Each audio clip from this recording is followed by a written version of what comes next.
Before we begin today's episode, I'd like to introduce my book. This is called 𝘼𝙙𝙖𝙥𝙩 𝘼𝙙𝙧𝙀. It chronicles a journey that I made 4 times to Japan. All I did was get lost and take photos. And hope you can support the channel by picking up our book. It's available now on Amazon. The link is in the description. Thank you. This is the view from Olympus. Olympus OM-2. Top of the line. Top of a new world of single lens reflexes. Hold it. Focus and fire it. State of the art. Total sophistication of electronics. Total simplicity of use. Camera of professionals. Of people who take no less than excellence. Take no pictures less than great.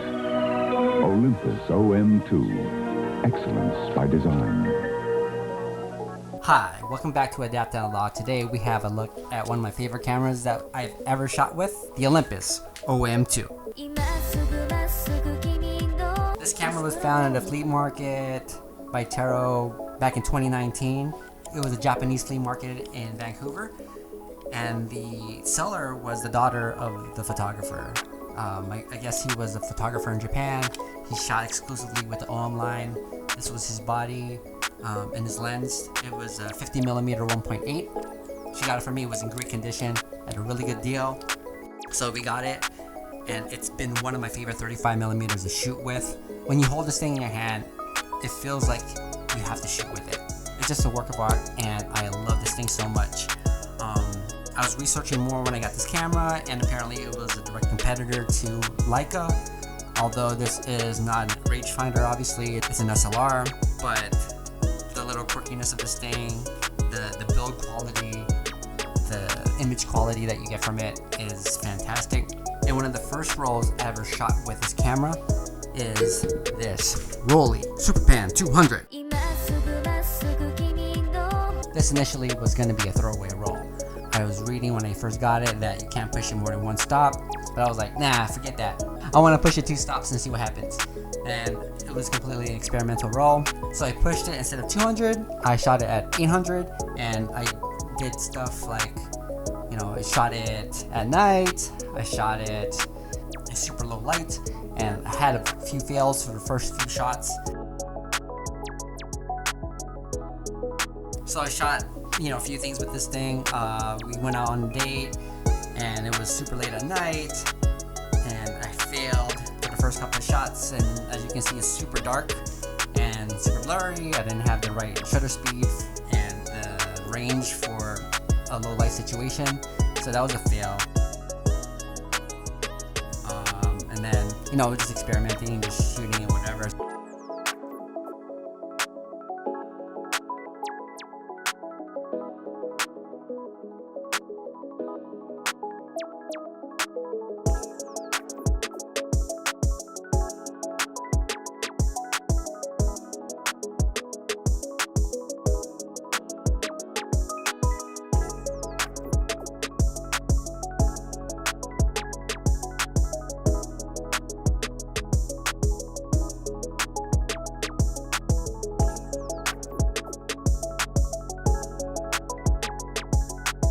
And then I was like, between mid-roll, I was thinking, you know what, I'm going to shoot it at ISO 800, and then that's when it came alive.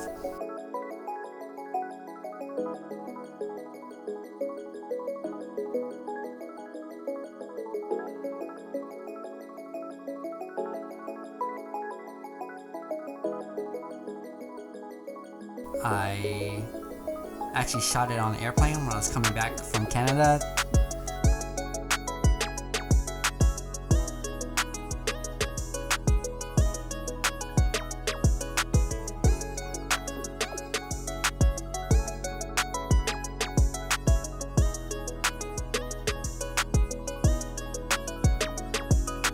And apparently this film is meant for landscapes, and I didn't know that at the time. But as you will see from the scans, that, man, the richness and the texture that you can get from this film is second to none.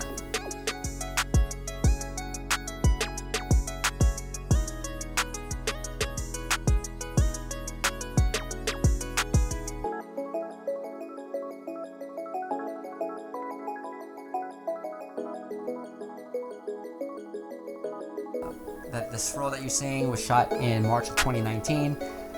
I finished it then. I just kept it in my fridge since then, and just over the past few weeks, I sent a few rolls over to Richard Photo Lab, and I finally got the roll developed. So they pushed it 2 stops, and they scanned it with a 𝘼𝙧𝙧 scan.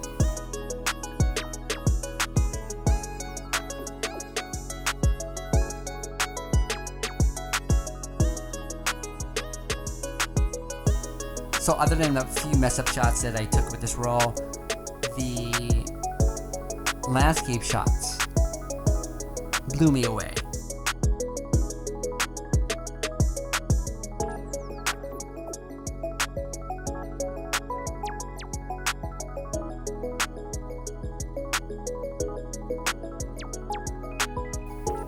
They look so good, and I wasn't expecting much.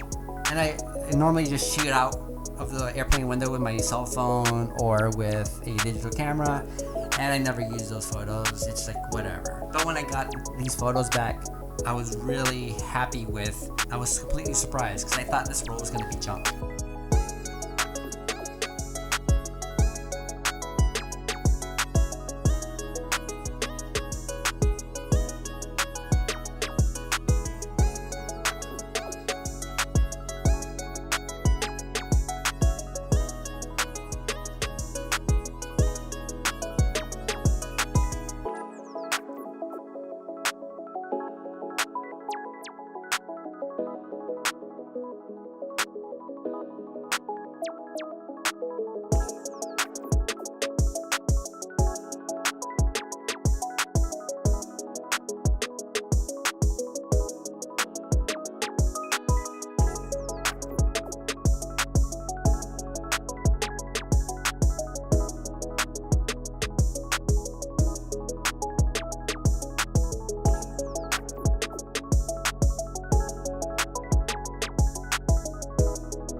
That's it. Thanks for watching. See you next time. Have a great day. Bye.